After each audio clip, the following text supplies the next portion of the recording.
Bismillahirrahmanirrahim. Assalamualaikum warahmatullahi wabarakatuh. Alhamdulillah, alhamdulillahirabbil alamin, wal akibatu lil muttaqin, wala udwana illa 'alal zalimin. Asyhadu an la ilaha illallah wa asyhadu anna Muhammadan abduhu wa rasuluh al-mab'uts rahmatan lil alamin. Allahumma sholli ala sayyidina Muhammad wa ala alihi wa sahbihi wa man tabi'ahum bi ihsanin ila yaumil qiyamah. Bapak dosen yang saya hormati dan teman-temanku yang saya cintai, pertama-tama dan yang paling utama, marilah kita panjatkan puja dan puji syukur kehadirat Allah Subhanahu wa taala karena kita masih diberikan nikmat yang banyak, sehingga dengan nikmat-nikmat itulah kita bisa melaksanakan perintahnya dengan baik. Yang kedua, semoga salawat serta salam selalu tercurahkan kepada junjungan kita, panutan kita, suri tauladan kita, yakni Nabi Allah Muhammad sallallahu alaihi wasallam. Allahumma shalli wa sallim alaihi.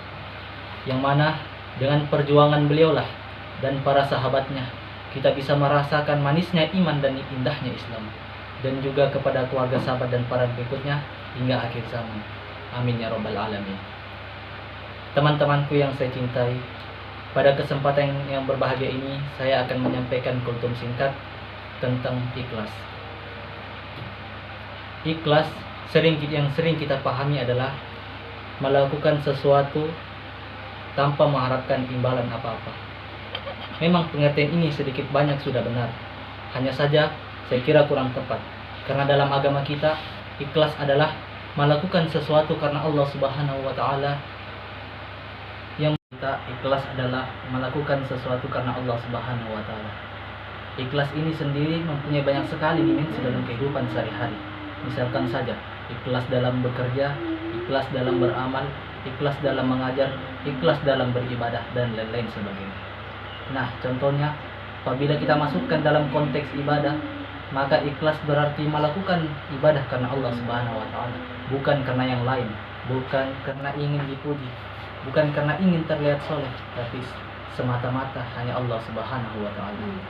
Allah berfirman dalam Quran surah Al-Baqarah ayat 5 yang bunyinya, A'udzubillahi minasyaitonirrajim. Wa ma umiru illa liya'budullah mukhlishina lahuddin. Yang artinya, tidaklah mereka diperintahkan kepada Allah kecuali untuk mengikhlaskan agamanya hanya Allah Subhanahu wa taala.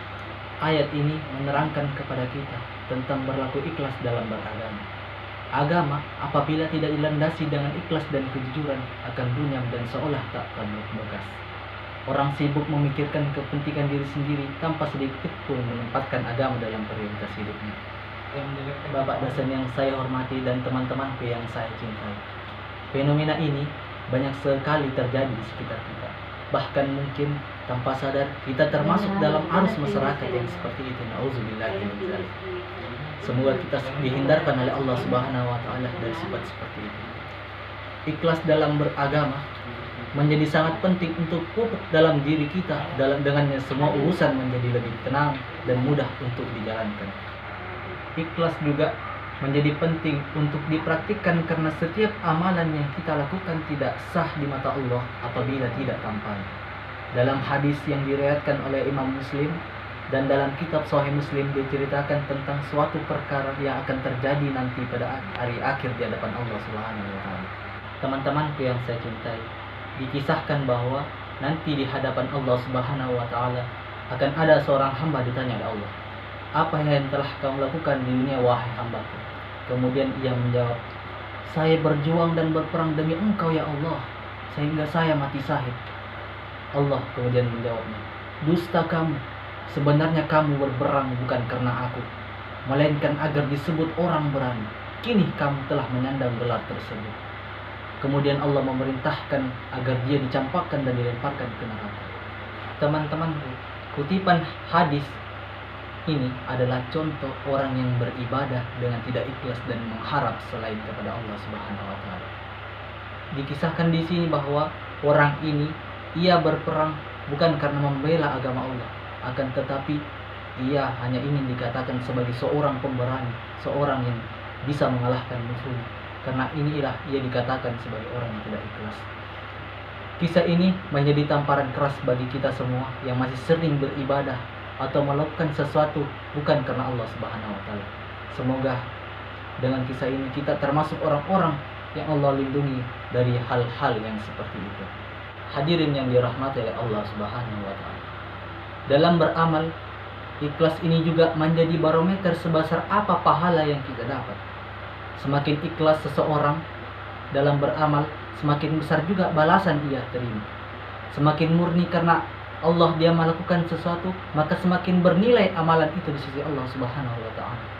Nah, teman-temanku yang saya cintai, setelah memahami urgensi berlaku ikhlas tadi, maka hendaknya lah kita mulai memupuk dan melatih diri kita untuk ikhlas dalam segala hal, sehingga apa yang telah Rasulullah SAW sirahkan dalam hadisnya tadi tidak terjadi kepada kita. Amin ya rabbal alamin.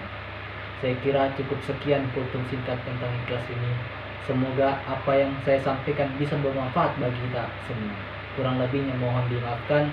Wallahu muwaffiq ila aqwamit thoriq. Wassalamualaikum warahmatullahi wabarakatuh.